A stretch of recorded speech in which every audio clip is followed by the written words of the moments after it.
Olá, então vamos dar continuidade aqui no nosso estudo do verbo. A gente já fez 2 vídeos, esse é o terceiro.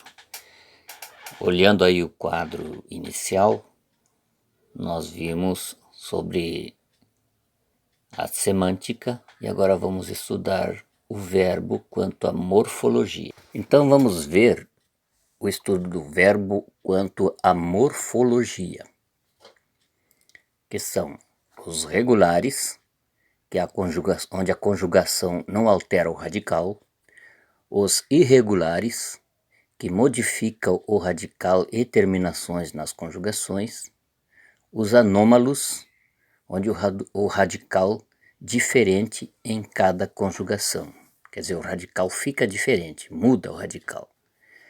Os defectivos, que não podem ser conjugados em todas as formas, e os abundantes, que aceitam 2 formas de utilização. Então, o verbo quanto à morfologia. Na morfologia é estudada a estrutura, a formação e a classificação dos verbos. Nessa área, os verbos são regulares, irregulares, anômalos, defectivos e abundantes. O que são os verbos regulares? Eles flexionam-se sempre de acordo com os paradigmas da conjugação a que pertencem. Exemplo, amar, vender, partir, etc. Ou seja, conseguem executar todas as conjugações normais da primeira pessoa do singular até a terceira pessoa do plural sem alterar o radical. Olha o exemplo, o verbo amar conserva o am.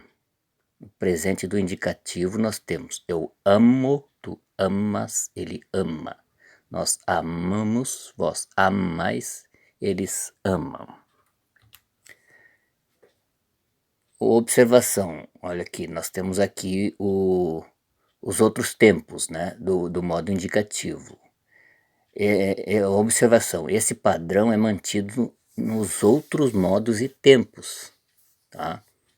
Vejamos os outros tempos do modo indicativo, que são o pretérito perfeito, onde fica assim, ó, eu amei, tu amaste, ele amou, nós amamos, vós amastes, eles amaram. O pretérito imperfeito, eu amava, tu amavas, ele amava, nós amávamos, vós amáveis, eles amavam. E no mais que perfeito, eu amara, tu amaras, ele amara, nós amáramos, vós amais, eles amaram. No futuro do presente, eu amarei, tu amarás, ele amará, nós amaremos, vós amareis, eles amarão. E no futuro do pretérito, eu amaria, tu amarias, ele amaria, nós amaríamos, vós amaríeis, eles amariam. Notem que em todas as pessoas manteve o radical a M, né? Vamos lá. O modo subjuntivo. Aqui muda um pouco, dá para notar que cada tempo tem uma conjugação que antecede a pessoa. Por exemplo, presente, que eu ame, que tu ames, que ele ame, que nós amemos, que vós ameis, que eles amem. No pretérito perfeito, se eu amasse, aliás, pretérito imperfeito, se eu amasse, se tu amasses, se ele amasse, se nós amássemos, se vós amasseis, se eles amassem. E no futuro, quando eu amar, quando tu amares, quando ele amar, quando nós amarmos, quando vós amardes, quando eles amarem. No modo imperativo, nós temos o afirmativo e o negativo. Notem que não existe nesse caso a primeira pessoa, nem no afirmativo, nem no negativo. Então já começa pela segunda. Ama tu, ame ele, amemos nós, amai vós, amem eles. Negativo. Não ames tu, não ame ele, não amemos nós, não ameis vós, não amem eles. E temos também o infinitivo pessoal. Por amar eu, por amares tu, por amar ele, por amarmos nós, por amardes vós, por amarem eles. Notem que no modo imperativo não existe a primeira pessoa, como eu falei antes. O segundo são os verbos irregulares. Esses verbos sofrem modificações em relação aos paradigmas da conjugação a que pertencem, tendo modificações no radical e nas terminações, por isso irregulares. O exemplo, resfolegar, caber, medir. Vamos notar que nesses verbos existem modificações, tanto no radical quanto nas terminações. Exemplo, o verbo caber. O presente do indicativo eu caibo, tu cabes, ele cabe. O pretérito perfeito do indicativo eu coube, tu coubeste, ele coube, nós coubemos, vós coubestes, eles couberam. Observe que nos dois tempos houve alteração no radical e nas terminações. No caso dos verbos anômalos, além de também serem verbos irregulares, muitas vezes o radical é completamente diferente em cada conjugação. Veremos isso nos verbos ir, ser, ter, por. Exemplo, verbo ir, no presente do indicativo. Eu vou, tu vais, ele vai, nós vamos, vós ides. No futuro pretérito do indicativo, aliás, no pretérito perfeito do indicativo, eu fui, tu foste, ele foi, nós fomos.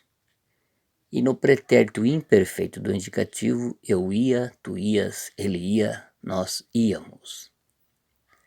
No pretérito mais que perfeito do indicativo, eu fora, tu foras, ele fora. Pode ver que todos eles houve uma mudança vista, facilmente notada no radical, tá? Por isso irregulares, completamente diferente. Observação. Então, ali a observação, anotado, nota-se que a cada conjugação tem uma raiz diferente do verbo no infinitivo. Já os verbos defectivos, esses verbos que não podem ser conjugados em todas as formas, precaver, reaver. Exemplo, verbo precaver. Presente do indicativo, eu, tu, ele. Não tem conjugação. Nós precavemos, vós precaveis, eles também não têm. Só aceita duas pessoas, certo? Imperativo afirmativo. Também não tem conjugação nas pessoas, só aceita uma pessoa. Nós precavei vós. Só a segunda pessoa do plural. Então, novamente vamos prestar atenção na observação. Vemos que em alguns modos não existe conjugação para algumas pessoas. O quinto são os verbos abundantes. Os verbos abundantes têm como particularidade aceitar duas formas de utilização, muitas vezes deixando dúvidas sobre a forma correta. Entretanto, mesmo soando de forma estranha, os dois casos são considerados corretos. Veja alguns casos. Infinitivo: aceitar, acender, eleger, entregar, gastar, imprimir, inserir. O particípio regular: aceitado, acendido, elegido, entregado, gastado, imprimido, inserido. E já no particípio irregular, aceito, aceso, eleito, entregue, gasto, impresso, incerto. Olha a observação. Na maioria dos casos, a tendência é optarmos pelo particípio irregular, embora alguns verbos fiquem mais adequados no particípio regular. É o caso de aceito, as pessoas normalmente usam aceito ao invés de aceitado, aceso no lugar de acendido e assim por diante, tá? Eleito por elegido, tá? Vamos adiante. Bom, nós ficamos por aqui e nos encontramos no próximo vídeo, tá bom? Até mais.